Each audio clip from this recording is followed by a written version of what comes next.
नमस्कार, प्रखर राजपूत को देख रहे हैं आप। आज तारीख 24 जुलाई साल 2026 और इजराइल, फिलिस्तीन, लेबनान, पाकिस्तान, भारत समेत पूरी दुनिया की खबरों के साथ एक बार फिर से आपके सामने हाजिर हुआ। दोस्तों, इस वीडियो में हम आपको बताएंगे कि सऊदी अरब के साथ डोनाल्ड ट्रंप ने वो खेल खेला है कि इस खेल में सऊदी अरब तो फंसा ही है, लेकिन ये ईरान के लिए एक बड़ी टेंशन की बात है। अब सऊदी अरब ने चाहे अपनी मंजी में ये बात बोली हो, चाहे मजबूरी में ये बात बोली हो, लेकिन जो बात सऊदी अरब ने बोली है और जिस चीज को सऊदी अरब ने एग्री किया है, वो चीज आने वाले टाइम में एक बहुत बड़े खतरे का सबूत है। और ऐसा क्यों कह रहा हूं दोस्तों, इसके बारे में हम आपको डिटेल बताएंगे। और साथ ही अब यमन के हुतीज ने साफ तौर पे अमेरिका और पाकिस्तान को धमकी दी है, और इस धमकी में क्या कुछ कहा है, इसके बारे में जब आप सुनेंगे तब आपको एक बात समझ में आ जाएगी कि देश छोटा हो, बड़ा हो, ताकत ज्यादा हो, कम हो, डज नॉट मैटर।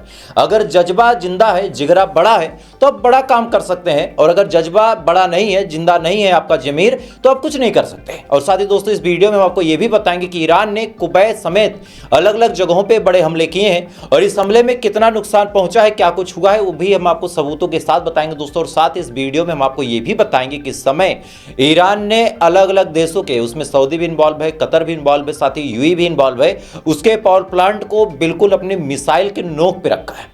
अब क्यों रखा है, इसके पीछे क्या बड़ी वजह है, वो भी हम आपको बताएंगे। और साथ ही डोनाल्ड ट्रंप ने ईरान को एक मेजर धमकी दी है, और इस धमकी के क्या कॉन्सिक्वेंसेज हैं, ये भी हम आपको बताएंगे। यानी यकीन मानिए दोस्तों, आज की वीडियो अहम होगी, बहुत ज्यादा इंपॉर्टेंट भी होगी। इस वजह से वीडियो को तो लास्ट तक जरूर देखिएगा। और अगर आप चैनल पे नए हैं, मेक श्योर कर लीजिएगा कि आपने इस वीडियो को लाइक कर दिया। और आपसे मुझे कुछ नहीं चाहिए, लेकिन जो सब्सक्राइब बटन है उसको दबा दीजिए, क्योंकि जब आप सब्सक्राइब करते हैं तो हमें मोटिवेशन मिलता है काम करने का, कि भाई इतने सारे मेरे अपने भाई हैं जो सच्ची खबरों को देखना चाहते हैं, जो गोदी मीडिया के खिलाफ खड़े हैं। एक टाइम में जो सीजीपी का भी मूवमेंट है, लोग उसको सपोर्ट नहीं कर रहे थे। अगर टाइम से सपोर्ट किया होता तो शायद इतने छात्र जिनके ऊपर लाठी पड़ी, ये चीज नहीं होती। हम हिंदुस्तानियों की सबसे बड़ी कमी है कि पहले 20-25 दिन तक तो बैठ के सोचते हैं कि क्या करना चाहिए, बाद में सपोर्ट करना शुरू करते हैं, लेकिन तब तक मामला खराब हो जाता है। इसी वजह से आने वाले टाइम में मेरे ऊपर मुसीबतें आए, क्योंकि जब राजा ग्राफी के ऊपर 52, 53 मुकदमे हैं, तो भाई मेरे ऊपर भी होंगे। तो कम से कम आप लोगों की आवाज उठाने का एक जो मोटिवेशन है, एक जो हिम्मत, वो मुझे अगर मिलती रहेगी, कम से कम अगर आप लोग सब्सक्राइब करके रखेंगे तो शायद जज्बा बड़ा होगा। तो आप सब्सक्राइब जरूर कर ले। तब तक दोस्तों एक एक करके मैं आपको खबरें बताता हूं। सबसे पहली, सबसे बड़ी और सबसे अहम खबर यह है कि जिन्होंने कल वाली वीडियो मेरी देखी होगी, तो कल ही मैंने उनको बताया था कि सऊदी अरब अगर न्यूक्लियर वेपन पा रहा है, या फिर यूं कहा जाए कि न्यूक्लियर का इस्तेमाल करने की परमिशन पा रहा है अमेरिका द्वारा, तो यह परमिशन यूं ही नहीं मिल रही है। बीच में कोई ना कोई इजराइल का फायदा जरूर छुपा होगा। कल ही यह बात मैंने प्रेडिक्ट करके बता दिया था कि अब्राहम अकॉर्ड ज्वाइन करने की बात की जाएगी डोनाल्ड ट्रंप द्वारा, और सेम चीज 24 घंटे भी नहीं लगे, डोनाल्ड ट्रंप ने अब यूएई और सऊदी अरब को कोट करते हुए कहा कि इतने पावरफुल ये मुस्लिम देश हैं, अगर ये न्यूक्लियर रखना चाहते हैं या फिर न्यूक्लियर प्लांट शुरू करना चाहते हैं, तो इसके लिए इनको इजराइल को रिकॉग्नाइज करना होगा। क्योंकि ये जो अरब देश हैं, ये इजराइल को देश नहीं मानते, बिल्कुल देश नहीं मानते। लेकिन डोनाल्ड ट्रंप का कहना है कि आपको इनको एक देश मानना होगा, और साथ ही इनसे अपने ताल्लुकात बेहतर करने होंगे। अगर ये काम आप कर ले जाते हैं तब तो ठीक है, लेकिन अगर आप ये काम नहीं करते हैं तो भैया न्यूक्लियर का सपना आप छोड़ दीजिए, हम आपको न्यूक्लियर नहीं देंगे। मतलब जो बात मैंने बताई थी, सेम चीज आज डोनाल्ड ट्रंप ने कह दी और कहा कि न्यूक्लियर अगर तुमको चाहिए तो पहले सऊदी अरब और जो यूएई है वो जाके ईरान के खिलाफ इजराइल से अपने ताल्लुकात बेहतर करें और अब्राहम अकॉर्ड ज्वाइन करें। और इसका का मतलब ये होगा कि अगर इजराइल पे हमला होता है तो सऊदी अरब और यूएई जाके अब्राहम अकॉर्ड के तहत ईरान से जंग करें। मतलब इतना बड़ा खेल खेला है।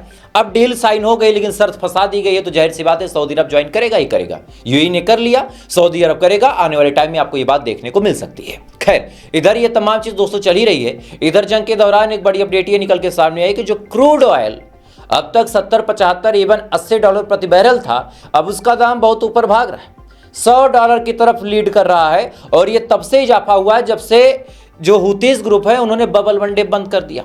अब चूंकि इससे तेल की कीमतें भाग रही हैं, तो अमेरिका बड़ा परेशान है, पूरी दुनिया परेशान है। तो अमेरिका आने वाले टाइम में सऊदी अरब में चूंकि मदद भी मांगी है, तो अमेरिका ये कह रहा है कि हम हुतीज के टैंकरों पे हमला करेंगे और साथ ही हुतीज के ऊपर बड़ा हमला करेंगे। अब इसमें खेल ये है कि पाकिस्तान ने भी डिफेंस पैक्ट साइन किया है। पाकिस्तान चूंकि डिफेंस पैक्ट साइन कर चुका है, इस वजह से पाकिस्तान ने भी हूतीस को धमकी दी और कहा कि अगर सऊदी अरब के किसी भी टैंकर को तुमने ठोका तो अंजाम अच्छा नहीं होगा, हम भी बदला लेंगे। और खबर ये आई है, मैंने आपको बताया सबूतों के साथ दिखाई कि कैसे सऊदी अरब के जहाज को ठोका है। आप इस समय विजुअल्स भी सामने देख सकते हैं कि ये जहाज जो जल रहा है ये किसी और का नहीं, ये सऊदी अरब का जहाज है जो बब अल मंडेब पार कर रहा था और उसको यमन के हूतीस ने ठोक दिया। तो अब पाकिस्तान भी कहीं ना कहीं जो डिफेंस पैक्ट है उसके तहत यमन पे हमला करेगा, हूतीस पे हमला करेगा। इधर अमेरिका भी हमला करने की तैयारी में है, सऊदी अरब का जहाज ठोका गया तो वो भी हमला करेगा। अब आपके लिए बड़ी खबर ये क्यों है? पहली बड़ी बात यह है कि सुनने में और देखने में ऐसा लग रहा है कि जो हूतीस ग्रुप है वो एक अलग आइडेंटिटी रखते हैं, लेकिन ऐसा नहीं है। खबर आपकी स्क्रीन पे आप देख सकते हैं कि ईरान ने अपने IRGC के कमांडर्स को और अपने हथियारों को यमन सीक्रेटली भेज दिया और कहा कि जाके हूतीस की तरफ से तुम लड़ाई लड़ो। मतलब जो चीजें चलाने में हूतीस कैपेबल नहीं है, जिन मिसाइलों को हूतीस लॉन्च नहीं कर पाते, तुम वहां जाओ, मिसाइलें हम भेज रहे हैं और तुम वहां से लॉन्च करो। यानी ईरान के जो लोग हैं अब वो जाके यमन के अंदर हूतीस की लड़ाई लड़ेंगे। यानी एक तरह से मल्टीपल फ्रंट पे अब यमन लड़ रहा है और मल्टीपल फ्रंट पे ईरान भी लड़ रहा है। और ये एक बड़ी खबर है, क्योंकि इससे अब देखेंगे कि मिडिल ईस्ट में तनाव और बढ़ेगा। खैर, इसी दौरान दोस्तों डोनाल्ड ट्रंप ने एक तो इतना बेगैरत आदमी थूक के चाटता है, मतलब आज ये बंदा कोई बात बोलेगा, अगले 12-14 घंटे में अपने स्टेटमेंट का जस्ट अपोजिट बोलेगा। कल इस बंदे ने कहा कि जो ईरान है वो तो डील करने के लिए मरा जा रहा, ईरान हमसे डील करना चाहता है, वो तो गलीमत है कि हम बातचीत नहीं कर रहे हैं। ये बयान भाई साहब ने दे दिया, लेकिन अब कहानी सुनिए। इसी बयान के जस्ट बाद आज ये कह रहे हैं कि ईरान हमसे बातचीत नहीं करना चाहता, ईरान हमसे डील नहीं करना चाहता, इस वजह से ईरान के ऊपर आने वाले टाइम में हम बड़े हमले करेंगे। मतलब अब ये बात डोनाल्ड ट्रंप कह रहा है कि ईरान हमसे बातचीत नहीं करना चाहता, दैट्स वाई हम ईरान के ऊपर बड़े हमले करेंगे। तो अब बड़ा सवाल यह है कि क्या डोनाल्ड ट्रंप ने यह बात यूं ही हवा में फेंक दी, क्या यूं ही बोल दिया कि भाई ईरान थोड़ा सा डरे या डील कर ले, या फिर इसमें कोई सच्चाई है? तो आपको मैं अंदर की खबर बताता हूं। खबर आपकी स्क्रीन पे है, सबूत के तौर पे मैं आपको दिखा रहा हूं। जो यूके है उसने अपनी एम्बेसी को बंद कर दिया। ईरान के अंदर 40 दिन की जंग चली लेकिन एम्बेसी बंद नहीं हुई, लेकिन इस बार एम्बेसी बंद है। दूसरी बड़ी बात यह कि जो फ्रांस है उसने भी अपने स्टाफ को ईरान के अंदर से बुला लिया और कहा है कि जल्द से जल्द तमाम लोग जो हैं वो वापस आ जाएं। मतलब एक देश छोड़ के भाग गया, एक देश खाली कर रहा है। और खबर आपकी स्क्रीन पे है, आप फिर देख सकते हैं कि जो इजराइल है उसने अपने बंकरों को फिर से ओपन कर दिया है। मतलब ये बात तो कंफर्म है कि अगर इजराइल का बंकर ओपन हुआ है तो जाहिर सी बात है इजराइल पे मिसाइल आने वाली है, इसी वजह से बंकर ओपन हुआ है। और अगर मिसाइल आने वाली है तो इसका मतलब यह है कि इजराइल हमला करने वाला। तो जो बात डोनाल्ड ट्रंप ने यूं ही हवा में बोल दी, या फिर जिस बात को आप मजाक में ले रहे हैं वो बात इतनी मजाक में है नहीं, ये बात गंभीर है, ये बात सीरियस है कि आने वाले टाइम में बड़े हमले ईरान पे देखने को मिल सकते हैं। और मे भी इसमें इजराइल भी शामिल हो, मे भी इसमें यूके भी शामिल हो, सऊदी अरब भी शामिल हो, और साथ ही अलग अलग और जो देश हैं वो भी शामिल हो जाएं। खैर, इसी दौरान दोस्तों डोनाल्ड ट्रंप ने बड़ी धमकी ईरान को देते हुए कहा था कि हम अब ईरान के पावर प्लांट पे और अलग अलग जो रेल नेटवर्क हैं उस पे हमला करेंगे, साथ ही ब्रिजेस पे हमला करेंगे, सड़कों पे हमला करेंगे। और इसी के जवाब में अब ईरान ने ऐलान किया है कि वो 4 देशों पे बड़ा हमला करेगा। पहला यूएई के जो जगहों पे हमला करेगा, दूसरा कुवैत पे हमला करेगा, और तीसरा सऊदी पे हमला करेगा। ये चारों जो लिस्ट है मैंने आपके सामने रख दी है कि कहां कहां हमला होगा। और इस बार ईरान ने ये ऐलान किया कि हम इन चारों देशों के पावर प्लांट पे और अलग अलग जो फैसिलिटीज हैं उस पे हमला करेंगे। लिस्ट आपके सामने आप देख सकते हैं कि ईरान ने भी इन चारों जगहों को मिसाइल पे लॉक कर लिया है। अब सुनिए, इधर तो इन तमाम जगहों पे हमला करने की धमकी तो ईरान दे ही रहा है, लेकिन ऐसा नहीं कि ठोका नहीं। आपके जहन में एक सवाल आ जाएगा ना कि प्रखर भाई 24 घंटे बीत गए, तुमने बताया नहीं कि किसी को ठोका। तो ठोका, कुवैत को ठोका। कुवैत में आप देखिए कि किस हिसाब से ठोका है, आप देखिए वीडियो पहले।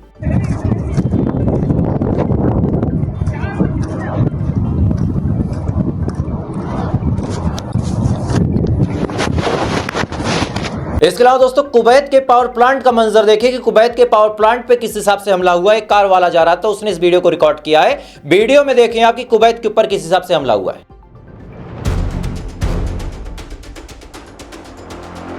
इसके अलावा दोस्तों एक बेस है अली अल सलाम, जो अमेरिका का बेस है, जहां पे अमेरिका के फाइटर जेट वगैरह तैनात रहते हैं। उसकी आप सैटेलाइट इमेज देखिए कि किस हिसाब से अली अल सलाम को अलविदा की सलाम कर दी, और पहले कैसा दिखता था, जब एक्सप्लोजन हुआ तब कैसे दिखने लगा। पूरी तस्वीर सबूत के साथ मैं आपके सामने रख रहा हूं कि पहले क्या मंजर था और अभी क्या मंजर है।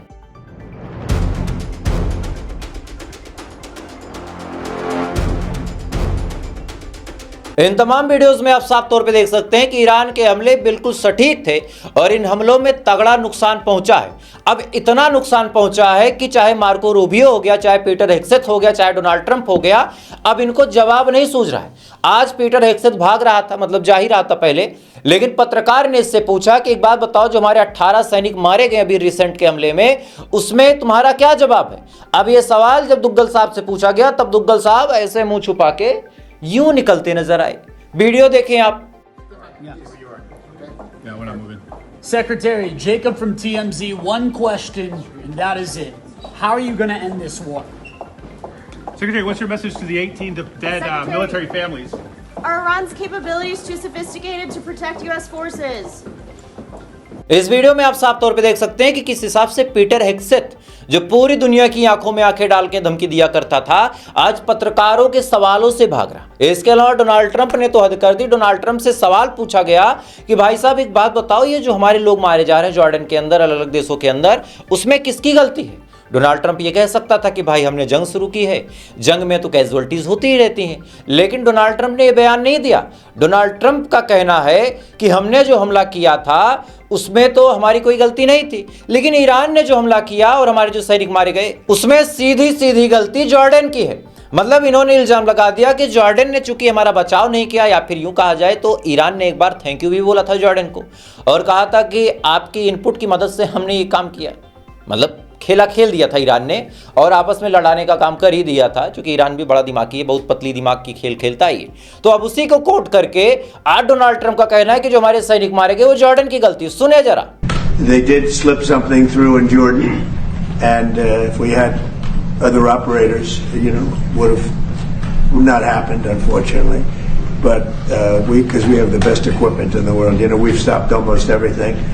But when you let other people do your job, with the United States, we let other people do the job, and sometimes it doesn't work out so well. But इस वीडियो में आप साफ तौर पे सुन सकते हैं कि किस हिसाब से अब जॉर्डन की गलती। अबे जॉर्डन ने बोला था कि तुम जाके उड़ता तीर पकड़ लो, और ईरान ने क्या किया है, एक लोहे की रॉड ली, एक सिरा गर्म किया और जो ठंडा वाला हिस्सा है वो विशेष स्थान में डाल दिया। अब दिक्कत ये है कि जब घुसा है तो दर्द होगा, निकाले कैसे, इधर वाला तो गर्म भी है। तो वही हाल हो गया। ये जंग लड़ने गए, इनको लगा कि भाई हम इस बेस का इस्तेमाल कर लेंगे, ये कर लेंगे, वो कर लेंगे। आज ये पीटे जा रहे हैं तो उसी की गलती दे रहे हैं जिसने इसकी मदद की। मतलब इतना बेगैरत इंसान है। खैर इसी दौरान दोस्तों मोसाद ने एक अहम खुलासा किया है। मोसाद का कहना है कि भाई साहब हमारे ऊपर प्रॉक्सी बाय प्रॉक्सी थ्योरी के तहत, अभी आपको समझा रहा हूं क्या ये थ्योरी, इस थ्योरी के तहत ईरान एक बड़ा हमला प्लान कर रहा था और हमारे सीनियर ऑफिशियल को मारना चाहता था। प्रॉक्सी बाय प्रॉक्सी थ्योरी क्या है, पहले आप ये जान लें। प्रॉक्सी का मतलब ये होता है कि आप मेरी जगह काम करें। मतलब मैं वीडियो बना रहा हूँ, आप मुझे देख रहे हैं, मैंने आपका मान लीजिए कोई भी नाम है, मैंने आपसे कहा कि जैसे मान लीजिए आपका नाम सुल्तान है, मैं अपने एडिटर का ही नाम बता रहा हूँ कि सुल्तान भाई आप एक काम करो, वहाँ से ग्राउंड रिपोर्टिंग करके मुझे दे दो। तो मेरा काम आपने वहाँ किया सुल्तान ने। अब क्या हुआ कि सुल्तान का भी कोई एक आदमी है, सुल्तान ने वो काम उसको दे दिया, रहमान को कहा भाई तुम वो काम करो। तो मेरी प्रॉक्सी सुल्तान है, सुल्तान की प्रॉक्सी कोई और है। तो प्रॉक्सी बाय प्रॉक्सी का मतलब ये है कि ईरान की प्रॉक्सी हमास है, हमास की कोई और प्रॉक्सी होगी और उस प्रॉक्सी की भी कोई और प्रॉक्सी होगी, और इन तमाम प्रॉक्सीज की मदद से ये प्लान बनाया था ईरान ने। ऐसा कहना है मोसाद का कि अमेरिका और इजराइल के सीनियर लोगों को निपटा दिया जाए, ये बात बताई थी। और मोसाद और सिनबेट ने ऐलान किया कि हमने इस नेटवर्क का भंडाफोड़ किया है। अब ये बात या तो सरासर झूठ है, क्योंकि ऐसे प्रोपोगेंडा ये लोग फैलाते रहते हैं, लेकिन आप सोच के देखिए कि अगर इस बात में जरा से भी सच्चाई है तो ईरान कितना अंदर तक घुसा है, ईरान कितना अंदर तक घुसा है, इजराइल के अंदर बैठा दिया अपने लोगों को। और आज इजराइल इस चीज का खुलासा कर रहा है, और जाहिर सी बात है सबको तो पकड़ा नहीं होगा। तो अभी कितने लोग हैं और बेंजामिन नेतन्याहू कितना डर डर के जी रहा होगा, अंदाजा यहीं से लगा सकते हैं। फिर इसी दौरान एक और प्रोपोगेंडा वाली खबर बता रहा हूं। एक शख्स है जिसका नाम है मेहदी खारिकी। मेहदी खारिकी भाई साहब वो शख्स था कि जब इजराइल और अमेरिका साथ मिलकर ईरान के ऊपर हमला कर रहे थे तो ये ईरान का था, लेकिन ईरान में रहने के बावजूद भी ये डॉलर की लालच में इस कदर अंधा हो गया कि इस भाई साहब ने क्या कहा जाए, ये ईरान से गद्दारी करके सीक्रेट लोकेशन, सेंसिटिव एरिया की लोकेशन, सेंसिटिव फोटोग्राफ्स, कौन कहाँ आ रहा, आर्मी की क्या मूवमेंट है, आईआरजीसी क्या कर रहा, ये तमाम चीज़ें ये चोरी छुपे इजराइल को बेचता था। जैसे ये बात पता चली आईआरजीसी को, आईआरजीसी ने फौरन इसको पकड़ा। पकड़ने के बाद गद्दार के साथ क्या होता है आपको ही पता है, फौरन इसको टांग दिया। अब जब टांग दिया तो कई राइट विंग एक्टिविस्ट हैं, मतलब कोई अगला कुछ भी कर दे, जान बचाने दौड़ पड़ते हैं। मतलब अभी आपको एक एक चीज़ बताऊंगा, आप थोड़ा सा ताजुब करेंगे कि हमारे देश में अगर कोई रेपिस्ट भी है, किसी ने किसी बच्ची के साथ गलत काम किया और कोर्ट उसको सजाए मौत सुना दे, तो उसको भी बचाने के लिए कई सारे ग्रुप खड़े हो जाते हैं, कहते हैं कि भाई ये गलत है। मतलब कितना इनको बचा रहा है, इनको अपना काम करना चाहे जो जाए, मतलब इनके हिसाब से ये भी गलत है। कोई 10-5 गंदे काम करके बैठा हो, लेकिन वो सब गलत है, क्योंकि इनका काम है कि ये बस प्रोपोगेंडा फैलाएंगे। तो इसको लेके कुछ लोगों ने प्रोटेस्ट करना शुरू किया। अब इजराइल ने गलतफहमी डालनी शुरू कर दी लोगों के दिमाग में कि भाई साहब ऐसा है कि बहुत भारी प्रोटेस्ट हो रहा है ईरान के अंदर।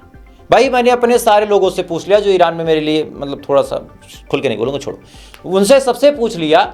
उन तमाम लोगों ने बताया कि प्रखर भाई ऐसी कोई खबर नहीं। बहुत सारी वहाँ की न्यूज एजेंसी पूरे दिन मैंने खंगाली कि भाई किसी प्रोटेस्ट की खबर मिल जाए, लेकिन द टाइम्स ऑफ इजराइल में ये खबर छप गई। अब कहाँ से छप गई, क्या सोर्स है, मुझे नहीं पता। जैसे हमारे देश में खबर चल रही है कि सीजेपी के जो प्रोटेस्टर हैं, जो बेचारे अपने पेपर के लीक के मामले में सवाल उठाने खड़े हुए हैं, वो चाइना से फंड लेके बैठे हैं। अच्छा, कई सारे लोगों ने कहा कि अमेरिका से फंड आ रहा। अब मैं 2-3 सवाल उनके सामने रखना चाहता हूँ। मैं सारी बातें मान लेता हूँ, ये सब अपोजिशन की चाल है, बिल्कुल है। अपोजिशन इसमें मौका खोज रहा है, बिल्कुल खोज रहा। इसमें खेल है विदेशी एजेंसियों का, बिल्कुल है। लेकिन अब मैं एक बात ऐसे अंधभक्तों के मुंह पे फेंक के मारना चाहता हूँ, लॉजिकल बात करना, बिल्कुल मैं भी किसी पक्ष में ना रहूं, तुम भी किसी पक्ष में ना रहो, बस एक सवाल का जवाब देना। जैसे ही पेपर लीक हुआ, धर्मेंद्र प्रधान की गलती थी, शांत रहते, कुछ ना करना था, बस एक बार पब्लिक में आके माफी मांगते, कहते कि हाँ ये मेरी गलती है, मैं आश्वासन दे रहा हूं कि ये गलती दोबारा नहीं होगी, और जो भी जिम्मेदार होगा उसको हम सजा देंगे। ये बयान अगर धर्मेंद्र प्रधान फौरन दे देते, या फिर जब ये प्रोटेस्ट शुरू हुआ था फौरन एक मीटिंग कंडक्ट कर ली जाती और मीटिंग में बातचीत हो जाती कि भाई साहब क्या सही है क्या गलत है, और ये आपकी डिमांड है, ठीक है, इनमें से ये डिमांड हम, सारी डिमांड तो भाई सरकार नहीं मान पाएगी, लेकिन ये डिमांड हम मानते हैं, बीच में एक समझौता हो जाता, तो क्या उसमें आम आदमी पार्टी मंच पे खड़ी हो सकती थी?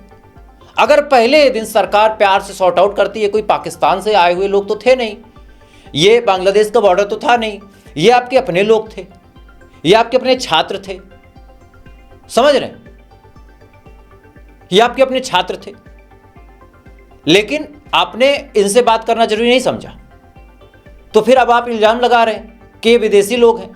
अच्छा, अब यहां पे कई सारे अंधभक्त हैं, ध्यान दीजिए, भी मजा लूंगा, बहुत बुरा है इनका आज। कई सारे अंधभक्त हैं, कहते हैं कि भाई पेपर लीक हुआ तो क्या धर्मेंद्र प्रधान ने बेच दिया? क्या धर्मेंद्र प्रधान ने बेच दिया? धर्मेंद्र प्रधान तो भाई एक मंत्री है, उसके अंदर पता नहीं कौन से लोगों ने क्या खेला खेल दिया। तो मैं एक सवाल पूछता हूं, कभी एक बात बताओ कि अगर धर्मेंद्र प्रधान ने नहीं बेचा है, तो जब हिंदू मुस्लिम दंगा होता है और अखिलेश यादव को टारगेट किया जाता है, लोग कहते हैं कि अखिलेश यादव ने, कांग्रेस ने, अपोजिशन पे सवाल उठाया जाता है कि इंदिरा गांधी ने ये किया वो किया, और जो 84 के दंगे हुए उसमें फिर नाम लगाया जाता है कांग्रेस का। एक सिंपल सा सवाल मैं पूछ रहा हूं कि अगर ये गलती धर्मेंद्र प्रधान की नहीं है, क्योंकि धर्मेंद्र प्रधान ने पेपर लीक नहीं किया, तो दंगों में कौन सा राहुल गांधी और अखिलेश यादव भाला लेके दौड़ रहे थे, तलवार लेके दौड़ रहे थे, चाकू लेके दौड़ रहे थे? भाई जरूरी थोड़ी ना है कि कोई ऊपर बैठा हो वही काम करे। अच्छा, अमेरिका ईरान की जंग चल रही है, डोनाल्ड ट्रंप कौन सा कंधे पे रख के बंदूका फायर कर रहा है कि 47 लेके ईरान में घुस गया, लेकिन इल्जाम तो डोनाल्ड ट्रंप पे ही है ना। मतलब लॉजिकल बात है कि पाकिस्तान ने हमारे ऊपर जब हमला किया और हमने पाकिस्तान के ऊपर हमला किया, कई बार पाकिस्तान ने हमारे साथ पेट में छुरा घोंपने वाला काम किया, तो क्या शहबाज शरीफ से लेके जो भुट्टो थे, क्या वो खुद मशीन गन लेके दौड़ रहे थे? नहीं ना, काम कोई और करता है, लेकिन ऊपर का ही सिस्टम खराब होता है। अब क्या कहा जाए। खैर, तो फिलहाल दोस्तों अभी के लिए बस इतना ही, बाकी थोड़ी देर बाद आपसे फिर मुलाकात होगी ऐसी किसी खबर के साथ। तब तक आप अच्छे रहें, खुश रहें, अपना ख्याल रखें, अपने देश का ख्याल रखें। जय हिंद, जय भारत।